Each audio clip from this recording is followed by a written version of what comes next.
Good morning. Welcome you all to the Historical Society for the Day Community Meeting, which we're going to talk about the Radio Club.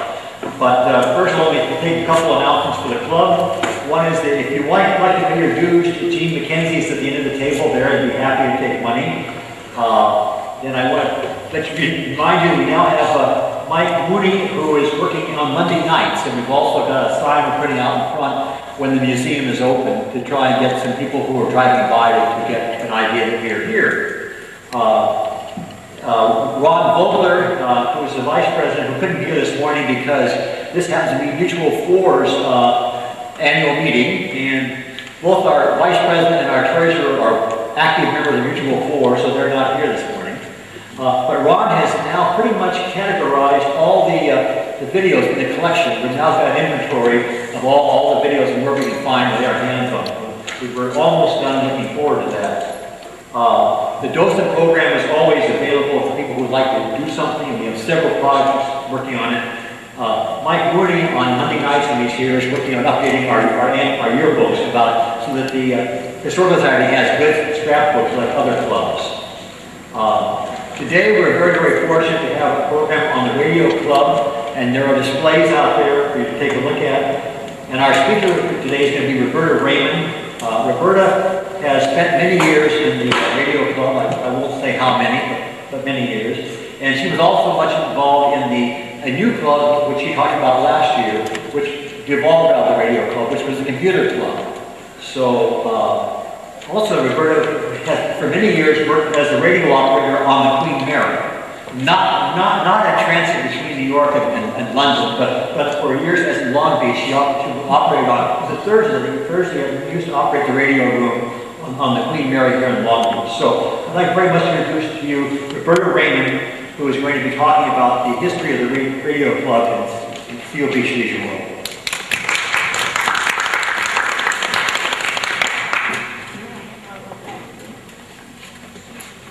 Thank you, John. The club began at the clubhouse car wash. There were two amateur radio people there that were washing their cars. One of them had the call sign on his license plate. And he said, "Hey, are you a ham?" "Of course." So they said, "Well, gee, maybe there's other hams in a leisure world. We can kind of get together and see what we can do." And I do have a picture of where they met. They met in this RV, and this is not the original picture, I just scanned it. But they soon outgrew that RV. They passed the word, and they had about 6 or 8 in that RV, and they said, "Gee whiz, we need some room." So they managed to get a room in Clubhouse 3 and started their roll. Now, they had a good way of keeping track of their members. They kept track by numbers. The first ones were number 1, number 2, and so on. And I have an original sheet of some of the original members from back then.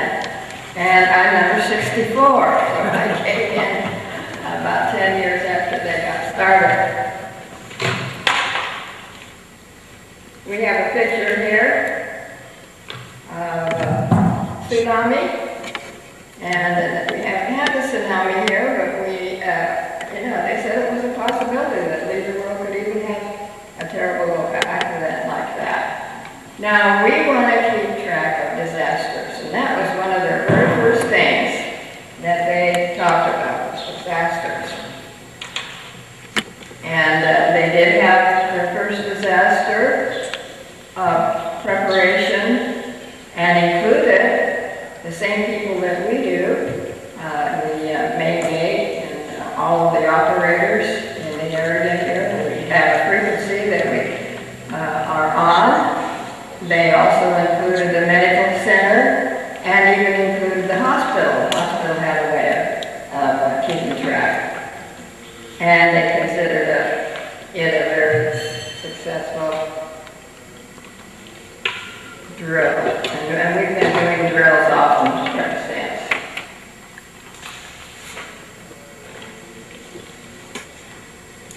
Bill Poliska, who was the vice president of Golden Brain Foundation at that time, and Brooks Copeland, who was the Golden Brain Foundation physical property manager. They were very helpful in getting that radio club started and finding a room for them in the clubhouse.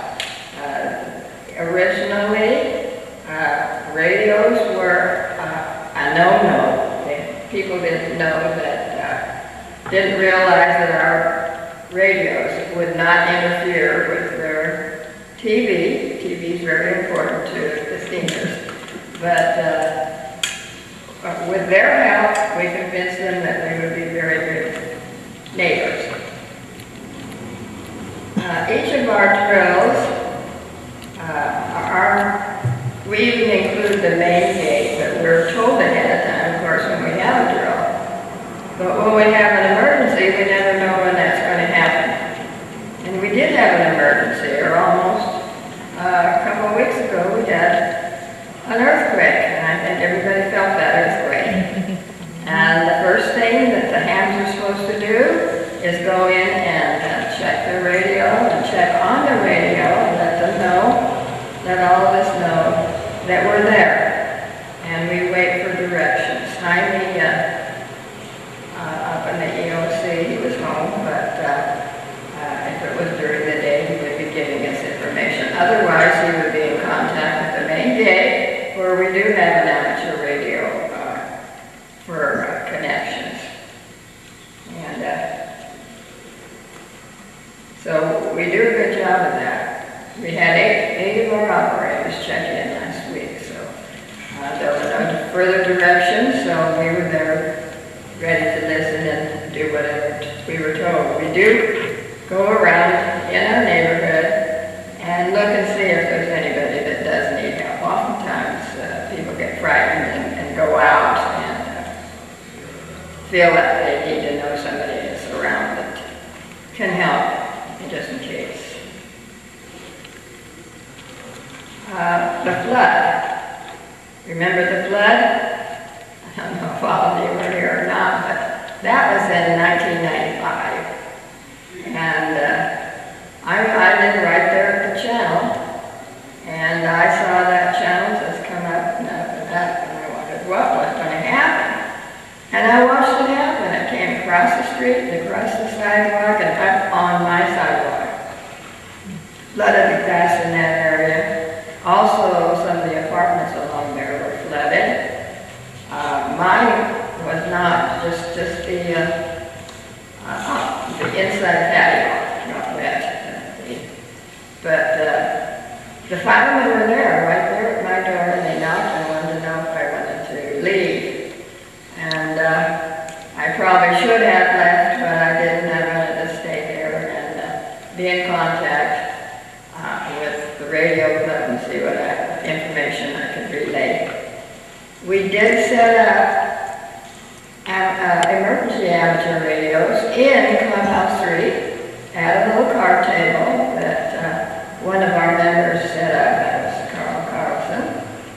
And he set up an amateur radio plus an antenna and got the word out. We had help from the Red Cross. We had help from the police department. They came in to see what we needed. And we were all doing well. They set up cots, and some of the people that had to leave their apartments had a cot there. And were taking care of the people there in that clubhouse. So it can be done. And we've had that experience to tell us what else maybe we should have done or would do the next time. We do give classes. You'll see information in the newspaper. We start the people out with the classes. We give information on the books to study. And then we refer them to where they can take their test. It's an FCC endeavor, and you have to pass the test. And your test is given, corrected, and then sent back to the headquarters of the FCC. They recheck those tests, make sure you did pass, and then certificate that qualifies you as an amateur radio operator. And we've done that a couple of times in the world, and still are ready to help anybody that wants to do that, and then we can direct them to another club for more help if they want. We have still people interested. We've had some conflicts from the internet, and competition. Also, cell phones take away the attention, and the need to have emergency power nearby. But still, people are pretty involved with radio, and they come by and they like to look at what I have there. I have a station there, and I have my license out on the table there, so if anyone wants to see if I'm legal, they can look at my license. It's right there. We have to renew it every 10 years. When we lose one of our people, they're called a silent key. We had to pass the code test, and I'm sure you know what the Morse code is about. And this is one that is like a paddle key,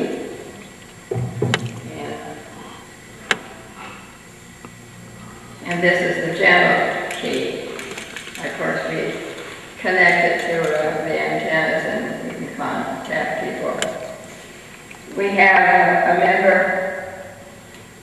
who is a silent key now, but he was a merchantman on the ship during the war, and that was his specialty, was the code, setting out and receiving. And at one of his last meetings with us, he was telling us about a ship that he had contact with at sea. And they told him the latitude and the latitude and the longitude, and he knew exactly where that ship was. And he was just delighted. He could send and receive at 25 words a minute. In fact, somebody told him he was too slow, so he could speed it up a little bit. And he did, surprise them. And he it was wonderful to see him so involved still. We have, once a year we have a field day, and we set up antennas in various places in case it gets to practice again to see that we can make contact with the outside world. We set up a place maybe at the beach, or at the parking lot at the police department, or at some of the parks, Eldorado Park. You can drive by there and see what the amateur radio people have set up with their antennas. And it's a contest, 24-hour contest. And the clubs like to compete and see how many points they made for all those contacts. Some of them you get 1.4, which are local, and sometimes you get more points if it's farther away your contact. Or if you use the Morse code, you get twice as many points. And we keep careful track of that, turn that into the FCC, and that is carefully checked over again, and some of the clubs win. They have the most points, and it's kind of fun to see how many points your club could make on this. But it's fun to go there, and you get to have a barbecue and chuck wagon and get together and help out 24 hours, and catch a little bit of sleep in between. We have a net where we contact each other every day, 9 o'clock in the morning, every day except Sunday. And that's another test of our own operation, to make sure that we are on the air and they are receiving us, and we chit-chat and visit, and that's kind of fun. We even have a ladies' net that meets once a week, and some of the ladies feel more at ease with that one. check in with us there and practice their work on the radio. All of us can tell about some kind of a fix we may have gotten into. Usually in the car. If something happens and you're not able to get the AAA right away, you've got your radio. That happened to me. I was driving my father when we were out in the boondocks near Bakersfield. I had no idea where we were. So I tuned in my radio, turned the knob, and there was a man's net on, and I broke in there and told them that I was in trouble and approximately where I was, and they knew exactly where I was, and they were so nice. They stayed with me on the air while they contacted the AAA, and the AAA came. It took about 20 minutes, but we felt safe. My dad said, "Oh gee, we ran out of gas." But it wasn't gas, it was a smoking car. But we were rescued. And other people can tell you different things that happen to them. A lot of times it is in the car. I have a magnetic mount that I put on the top of my car when I'm traveling on the freeway. My daughter lives in the Crestline up in the mountains, and that's important to keep in touch with the radio. The cell phones don't work as well, and they work pretty good, but sometimes the connection is poor, and the radio, usually you get some good connections. Some of us worked down at the Queen Mary in the wireless room. I was down there for 4 years, and it was very interesting to see the people that would come up to the radio like that. They would call it the wireless room, and they remembered when the ship was built in England and where, and watched, and remembered when the ship came in to Long Beach, and it was fun talking to them. A lot of hands go up there and check out. There are quite a number of different kinds of radios up there for contacts. And I enjoy the contacts on the radio, and I enjoy the contacts at the door with the tourists. That was a lot of fun. We have one of our members that works on the, I forgot, she's going to be out of me. Lane Victory. She works on the Lane Victory. And she's there today. She was going to help me out there, but she's there today, so they need her there. So, but she enjoys that. That's fun. On the Lane Victory, sometimes they go down to San Diego to dry dock, and she goes down on that ship.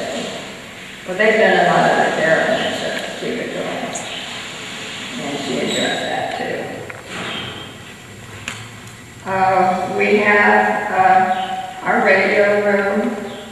Our very first radio room was a teeny tiny little, almost a closet next to the newspaper office, with a little space where they could give us to get in there and then have a radio, and then they allowed us to have antennas up on the roof. Barely room for 2 or 3 people in there. So these 2 people from the Golden Rain Foundation saw that and said, yes, that gee whiz, let's see if we can't find you a better place. And they did. We moved up. You should come and visit our office up there at the EOC in the amphitheater and see our radios in there. Jaime and Eloy are the communication, they're in charge of communication and what is their other title? Anyway, they've been very good to us, giving us room up there, but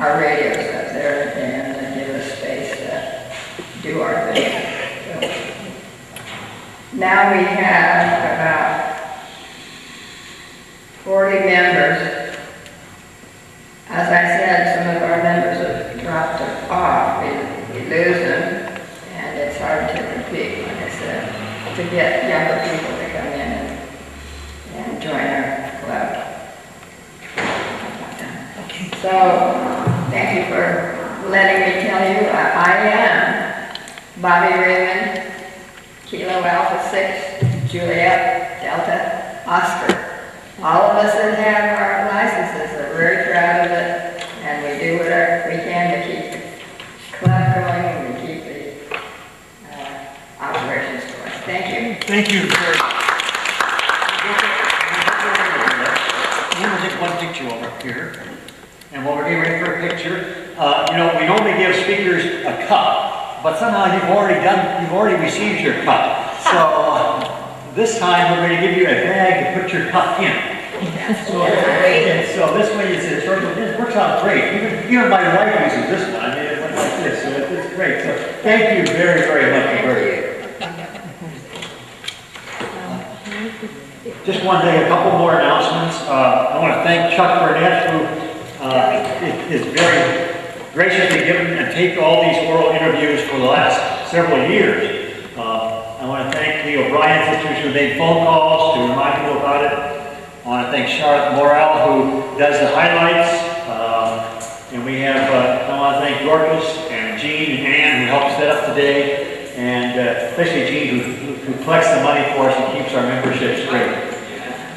Just remind you that our program on Wednesday, August 26th is in the afternoon here. It's an ice cream social, our annual ice cream social. And Jack Lofton will be here talking about the history of the community church. So it should be a very good meeting. Hope you can all bring your friends and come and join it. And if any of you don't get highlights right now, and you'd like to, there's a list to sign up for highlights over there at the end of the room. So please enjoy the displays, enjoy some more of the donut bowls, and thank you all for coming very much. Yeah, okay. My name is Walt Cieslak, and this is Roberta Raymond and Oli. We are radio people, and this radio here is still in operating condition. It was a radio that belonged to Alma Barheen, and she did all the communications for the soldiers that were in Vietnam and Korean War. And she would get the messages over here and then transfer them to the families that were over here. She's no longer here with us, but this radio served for all the veterans at that time, and there were no cell phones, so this is the radio that they had for communicating. Okay?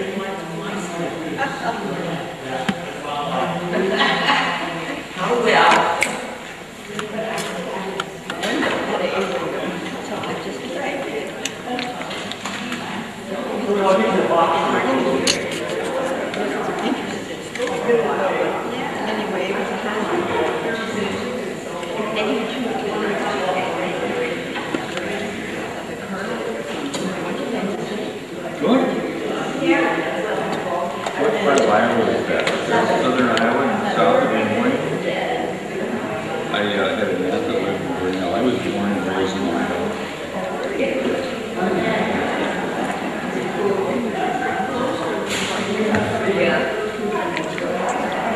Yes. 1956. Alma Borhanny, 1915 to 2005. She lived in Mutual 5 here in Leisure World. She owned the Advanced Ham Radio license number WB6UNT. Alma was a member of the Leisure World Ham Radio Club and a member of the San Diego Ham Radio Club. She was a member of MARS, Military Affiliate Radio Services, where she facilitated calls between servicemen and their families when they were stationed overseas. She also handled radiograms to and from servicemen in Korea and Vietnam. She was able to send and receive code at better than 30 words per minute. She studied for her ham license at El Camino JC and built this radio as a project about 1965. She kept the radio all her life. Alma's father was her inspiration for becoming a ham operator, as he had one of the first licenses in the USA, and she got 2 of her own sons involved. Now, Alma is no longer with us, but her sons and her daughter are living happily here in Leisure World. Salute you, Alma J. Borhenry. Here, Chuck. If I move out of the picture, you're gonna go over there, right? If I move over here. If I sat over there, I didn't see that empty seat. No, that's fine. You're right there is good. Just don't stand up and put your hand or your head over the handle.